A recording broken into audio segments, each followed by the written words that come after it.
Glória ao nome de Jesus Cristo de Nazaré. Eu quero lhe cumprimentar com a paz e com o amor que excede em todo entendimento. Amém?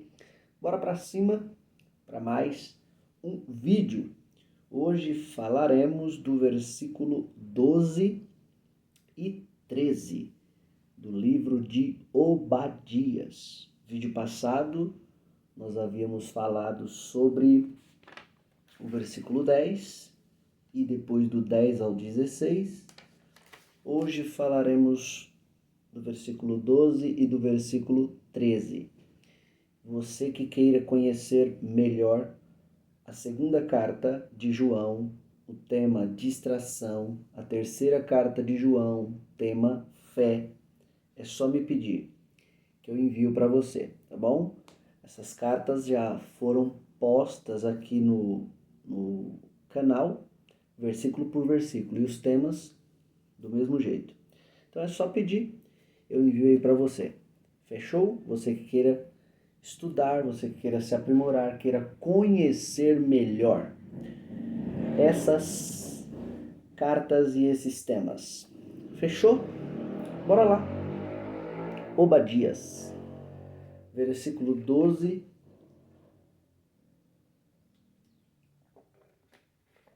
e versículo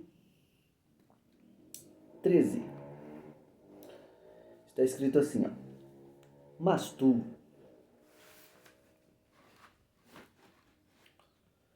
tu não devias olhar para o dia de teu irmão, no dia do seu desterro, nem alegrar-te sobre os filhos de Judá, no dia da sua ruína, nem alargar a tua boca no dia da angústia. Olha o 13. Nem entrar pela porta do meu povo no dia da sua calamidade. Sim, tu não devias olhar satisfeito para o seu mal no dia da sua calamidade, nem estender as tuas mãos contra o seu exército no dia da sua calamidade. É interessante que aqui está a palavra exército, só que a gente vamos descobrir hoje aqui o que é esse estender as tuas mãos contra o seu exército. Bora lá. No vídeo passado nós havíamos falado sobre a expressão do versículo 10. Por causa da violência feita a teu irmão Jacó, cobrir-te-á a confusão e serás exterminado para sempre.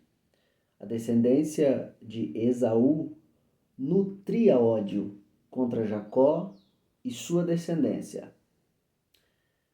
Ou seja, já existem pessoas que nem te conhecem, mas têm um preconceito, nutrindo ódio, rancor e raiva ao seu respeito, sem ao menos te conhecer. É isso que a gente aprende com a história de Esaú e sua descendência. E não se esqueça que se você é cristão, é crente, e alimenta rancor, ódio, violência, isso vai te exterminar do céu. Do mesmo jeito que Deus exterminou Esaú, sua descendência, isso vai também te exterminar do céu. No versículo do 10 ao 16, nós havíamos falado aqui alguns pontos sobre a violência de Edom contra o próprio irmão. E é interessante que o próprio Deus, ele fala para Jacó, sua descendência, o povo de Israel, em Deuteronômio 23, 7, que eles não podiam abominar o Edomeu. O Edomeu ali é os Edomitas, ou seja, o próprio irmão. Por mais que o irmão estava fazendo um monte de coisa errada, muita maldade contra Jacó, Jacó não poderia abominar, fazer maldade, alimentar rancor, ódio. E nós havíamos falado aqui no vídeo passado sobre o pecado, o que o nosso próximo comete contra nós, não chega nem perto da nossa dívida para com Deus.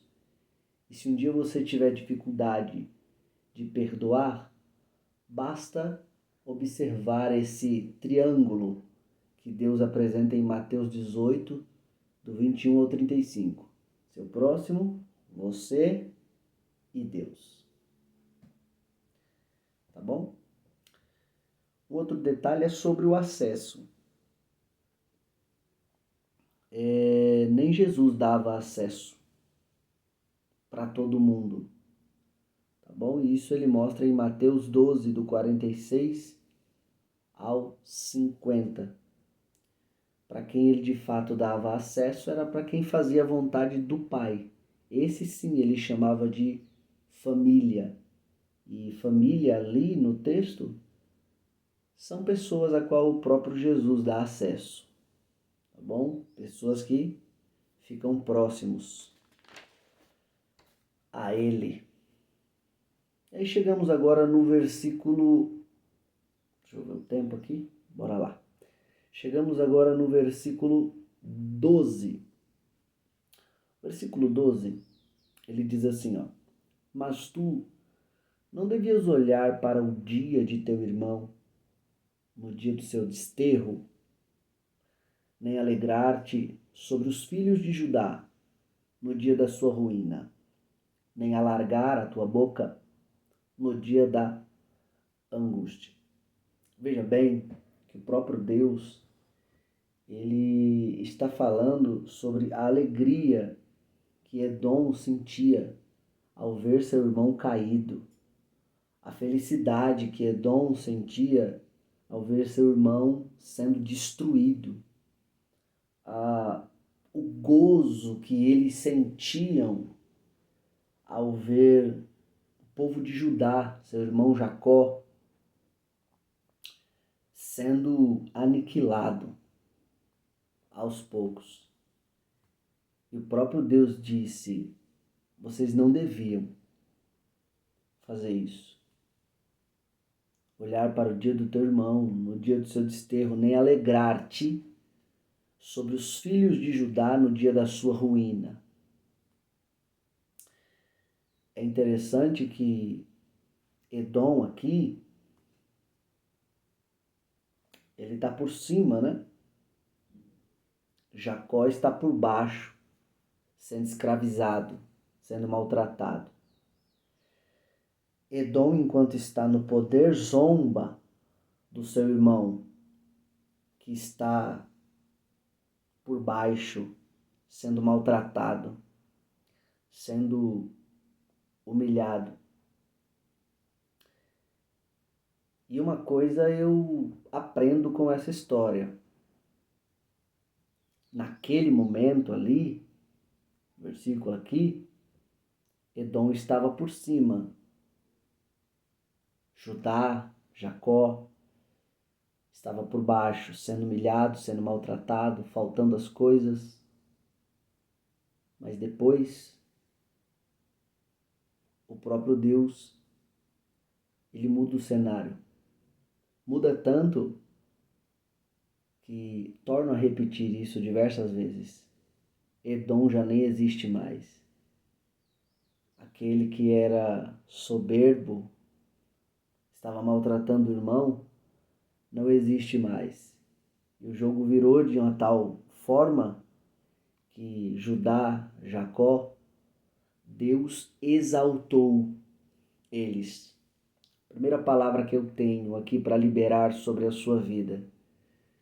Eu não sei quem está por cima de você hoje te maltratando, te olha de cima para baixo.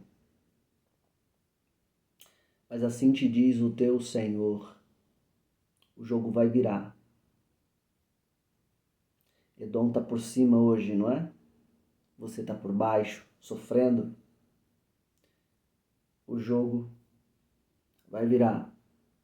E, de novo, eu sempre costumo falar isso. Eu não prego um evangelho triunfalista, eu prego o evangelho da cruz. E o resumo do livro de Obadias é que tudo que o ser humano planta, ele colhe. Então, se você tem plantado coisas boas, mas hoje está sofrendo, não se preocupe. Mais cedo ou mais tarde, a colheita vai chegar. E quando a colheita chegar, Deus vai te colocar aonde Ele disse que iria te colocar. Recebe essa palavra em nome de Jesus. Outra coisa aqui, que é muito clara no texto, é que por mais que Edom aqui fosse rico, Esaú, sua descendência aqui, tivessem condições, nitidamente você vê que eles não tinham intimidade com Deus. Vou repetir, tá bom? Tinham condições, estavam bem materialmente falando, mas não tinham intimidade com Deus.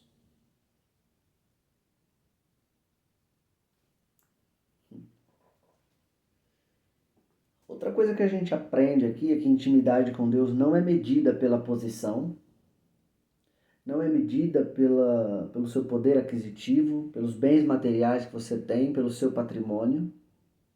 Intimidade com Deus não é medida pelo quanto de dinheiro que você tem. A maior prova disso é que Edom está bem aqui, materialmente, mas não tem intimidade com Deus. Quantas vezes Jesus disse no Novo Testamento sobre o desapego da matéria,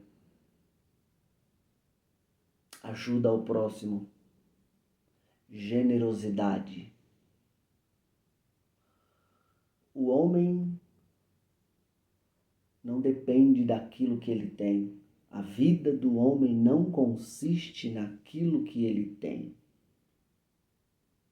Outros seres humanos podem medir a vida de um outro ser humano por aquilo que ele tem.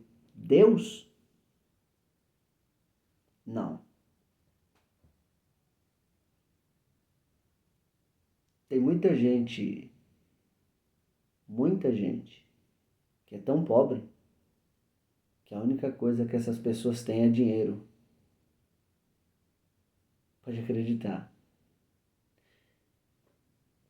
E tem outras que são tão ricas,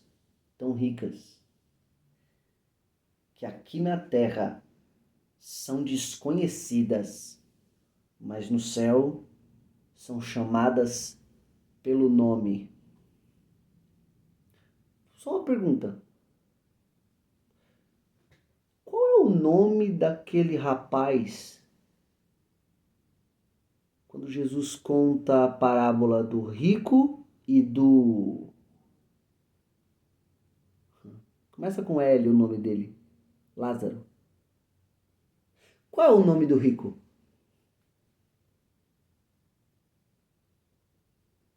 Qual? Agora eu vou fazer outra pergunta. Qual o nome do pobre? Qual o nome daquele que estava sofrendo na terra? Não é interessante que o rico na terra é conhecido, mas no céu nem nome tem. Já o pobre estava cheio de problema,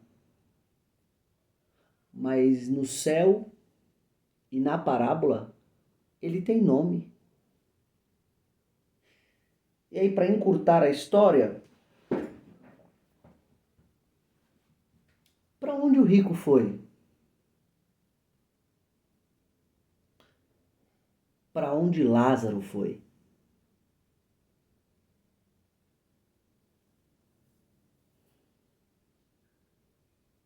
intimidade com Deus não é medida pela posição material, mas sim pelos frutos e caráter.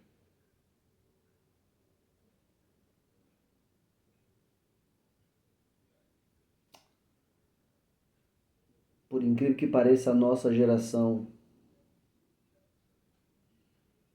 ela tem se perdido nessa ideia de ficar rico a todo custo. Ela tem se perdido nessa ideia de ganhar dinheiro a todo custo.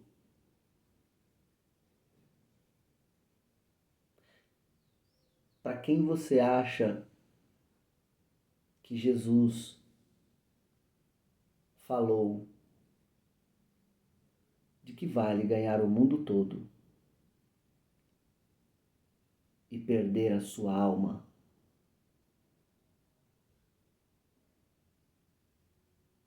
Tome muito cuidado.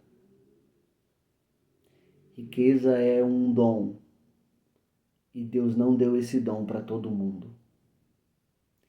Descubra o seu propósito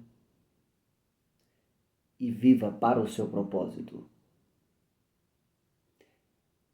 Se também dentro do seu propósito é ser rico, parabéns. E que Deus te use para abençoar muitas vidas. Mas se não, se contente com o que você tem e faça o melhor para o reino dentro de suas condições. Esse versículo 12, quando Deus ele percebe que Esaú, os edomitas, eles ficam extremamente alegres com a queda do seu irmão, enquanto eles ficam extremamente alegres por causa da queda do seu irmão, da derrota do seu irmão, da tristeza do seu irmão, Deus ele fica extremamente irado quando vê um irmão se alegrando com a queda de outro irmão. Vou repetir.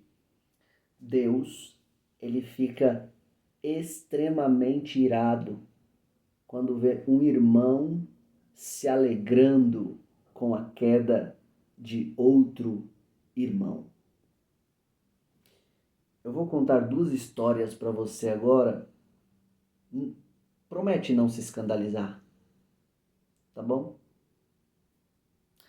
A primeira história aconteceu dia 29/5/2019, lá em Timbaúba. Um pastor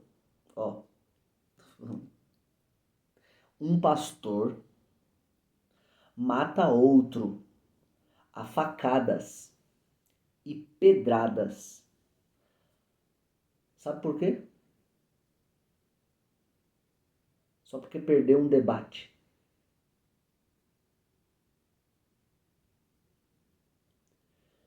Se você quiser, pesquisa essa história. 29/5/2019. Coloca aí. Timbaúba, um pastor mata outro a facadas e pedradas porque perdeu um debate. Debate bíblico. Já pensou? Discutindo as ideias sagradas. Discutindo coisas sagradas. E do nada, o sangue esquenta, a ira sobe para a cabeça. E um pega a faca, esfaqueia o outro, e se não bastasse ainda dá pedradas. Não se escandaliza, eu vou contar outra história. Dia 20/1/2016, 10 anos atrás, lá na Vitória da Conquista, pastor Edmar manda matar membros por saírem da sua igreja. Se quiser, fica à vontade para pesquisar também. Tá bom? 20 de 1 de 2016, Vitória da Conquista. Pastor manda matar membros por saírem da sua igreja.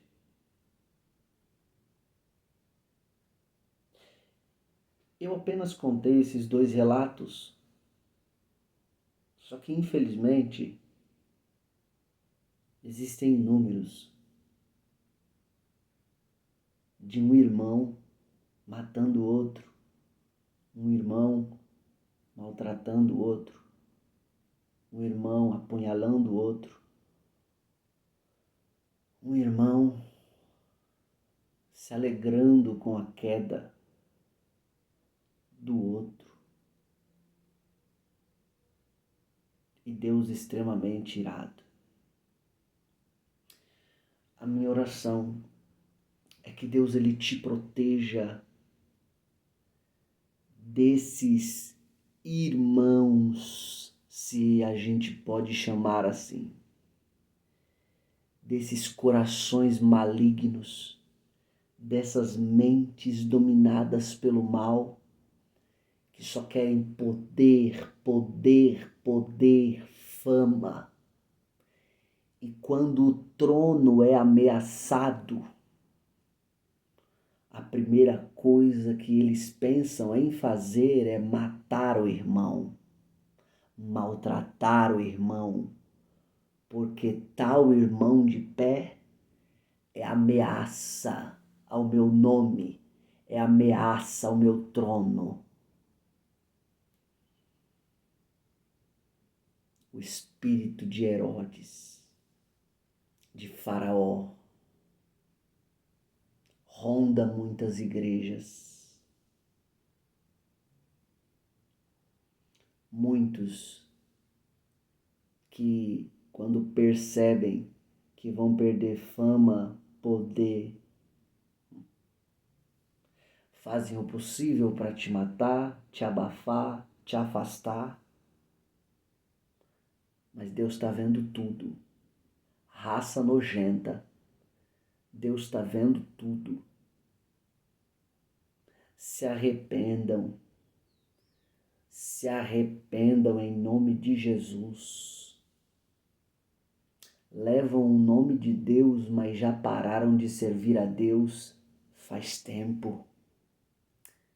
Tome muito cuidado. Deus vai ter um encontro com vocês. Vocês que fazem de tudo para matar o irmão por causa que o trono, a fama e o poder foi ameaçado. Só uma pergunta: o poder é seu? A fama é sua? A cadeira quem te deu foi quem? Se arrependa o quanto antes. Glória a Deus. Glória a Deus.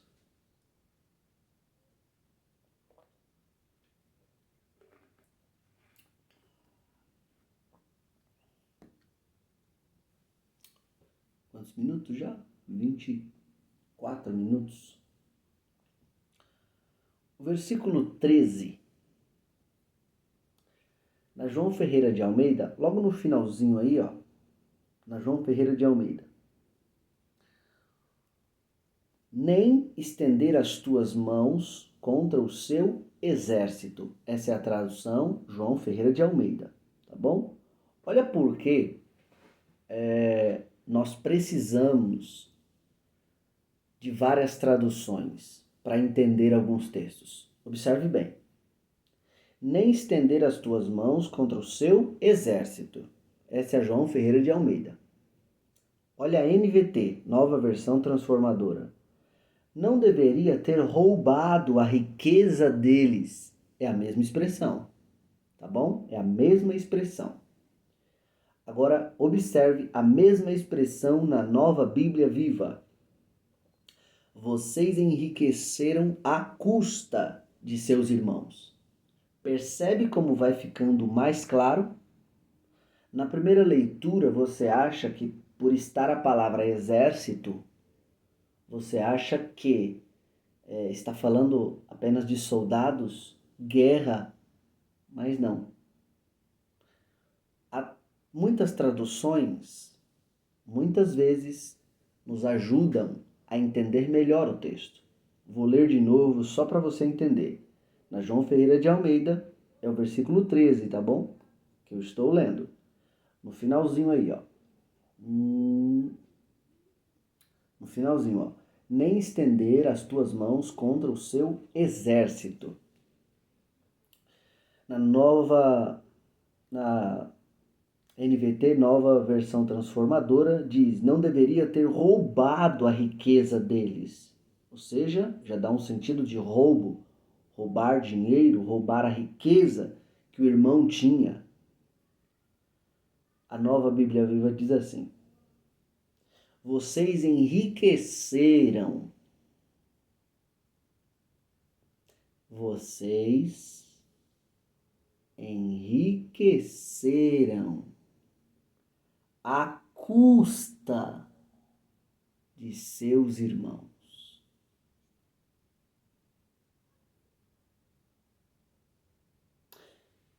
Repare bem.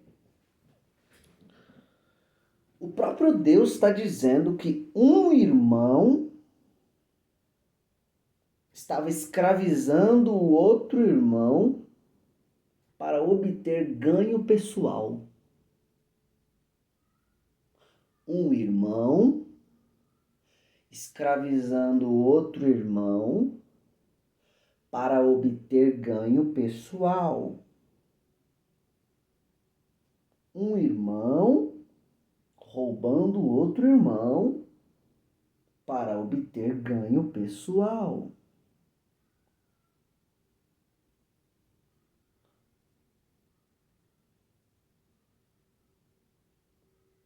Você está conseguindo assimilar alguma coisa?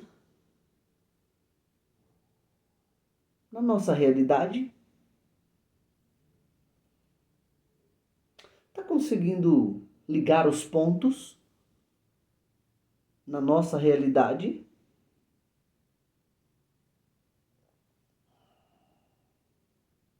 Teve um dia que eu participei de uma reunião de ministério muito grande. E nessa reunião tinha várias pessoas lá. E aí o líder estava falando de meta. Tem que bater a meta. Vocês têm que fazer alguma coisa para os irmãos contribuírem. Vocês têm que fazer alguma coisa para a igreja contribuir e tal. E vai. É meta. Façam alguma coisa para os irmãos contribuírem. Eles têm que contribuir. Porque não está batendo a meta, não está chegando dinheiro.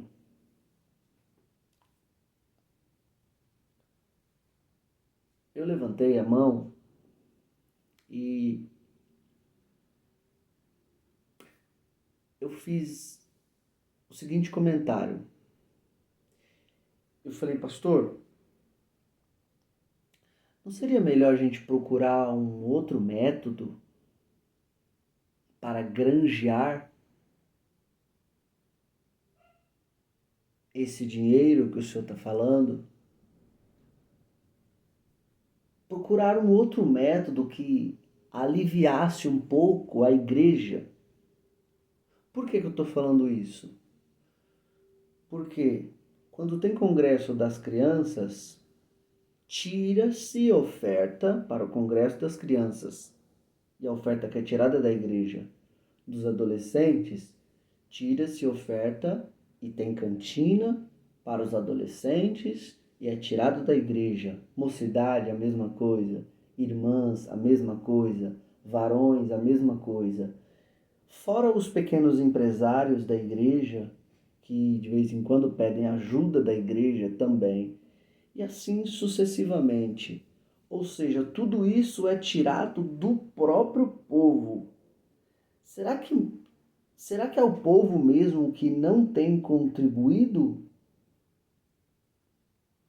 Ou a gente precisa usar outros métodos? Será que não tem outros métodos para a gente abençoar mais os irmãos que precisam? E aí um outro que tomou as dores quando eu questionei o líder, mas não é trabalho da igreja ajudar os pobres. Não é trabalho da igreja ajudar os irmãos necessitados. Eu olhei para ele, porque sempre tem gente que tem medo de perder título, posição e tem que ficar, sabe? Tem que ali ficar nos pés de líder para ganhar alguma coisa. Eu olhei para esse irmão, eu falei assim, meu irmão, tem mais de 70 textos só no Novo Testamento falando sobre generosidade, desapego à matéria e ajuda ao próximo. Você acabou de falar que não é trabalho da igreja ajudar um irmão necessitado? Por favor, quem foi que falou na palavra de Deus? Quando tive fome, não me destes de comer. Quando tive sede, não me destes de beber. Enfim, creio que você já entendeu. Se não é trabalho da igreja, Jesus está falando isso aqui para quem? Para os políticos? Por incrível que pareça, um irmão escravizando outro irmão para obter ganho pessoal.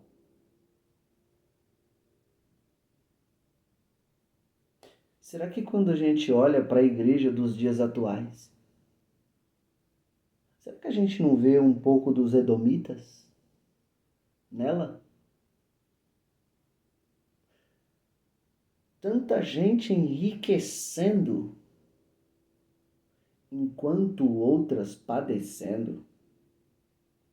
Um irmão escravizando outro irmão para ter ganho pessoal.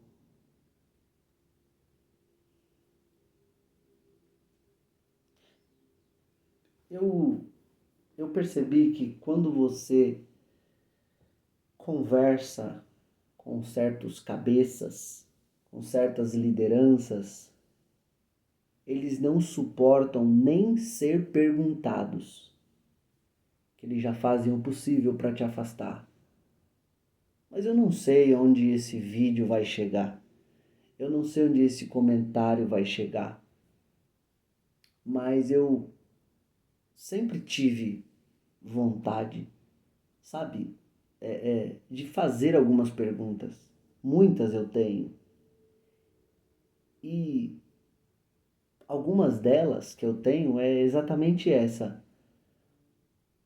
As escolas teológicas que as igrejas têm foram construídas com qual dinheiro? Foi com dízimo e com oferta? Ou foi com dinheiro de outro empresário por fora? As livrarias que as igrejas têm foi construído com dízimo, com oferta? Ou foi construído com o dinheiro de algum empresário por fora? E aí você pode seguir essa linha e fazer algumas perguntas. Mas por que, irmão Kleberson, você está perguntando isso? É muito simples. Hoje o analfabetismo bíblico reina no nosso meio. Parece que o povo é exigido dar o dízimo e oferta, mas não pode usufruir de nada na igreja, que tudo é pago, até consagração. Livro que você vai comprar, teologia que você vai estudar, tudo é pago, com detalhe. Na maioria das vezes, por isso que eu gostaria de saber da resposta desses líderes. Porque daí eu poderia me desculpar ou vocês poderiam me dar a certeza daquilo que eu penso.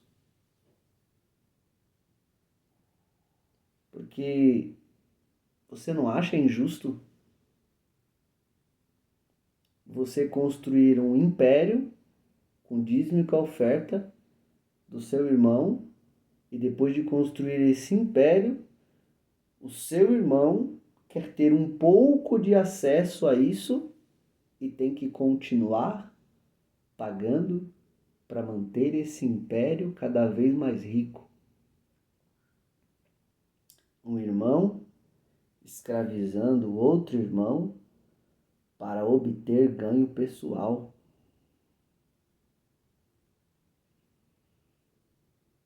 Eu gostaria de ter essas respostas, porque me parece que os edomitas se aproveitam da fraqueza do irmão para roubá-los, se aproveita da debilidade do seu irmão para escravizá-los, enriquecerem à custa dos seus irmãos.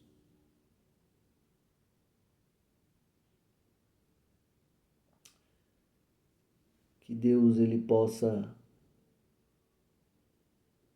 converter o coração de muitos tesoureiros, de muitos líderes que têm o coração não mais voltados para o reino, mas o coração voltado a escravizar o irmão para obter ganho pessoal.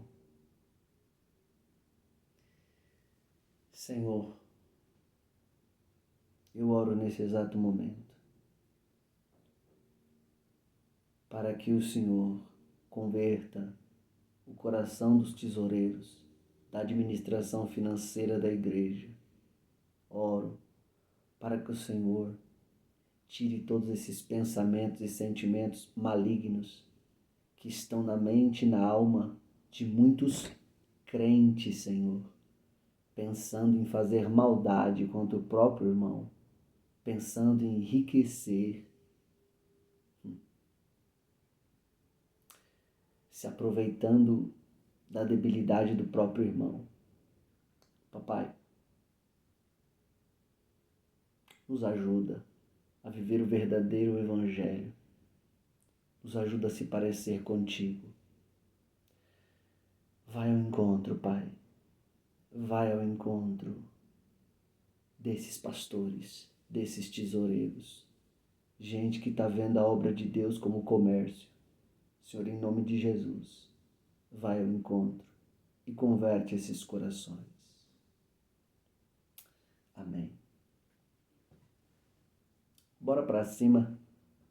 Seja a fonte. Reserve um tempo com Deus no seu dia. Próximo vídeo falaremos do versículo 15 e 16. Lembrando, é só ler o capítulo e eu te ajudo a entendê-lo versículo por versículo. Sorriso de crente e Deus lhe bendiga.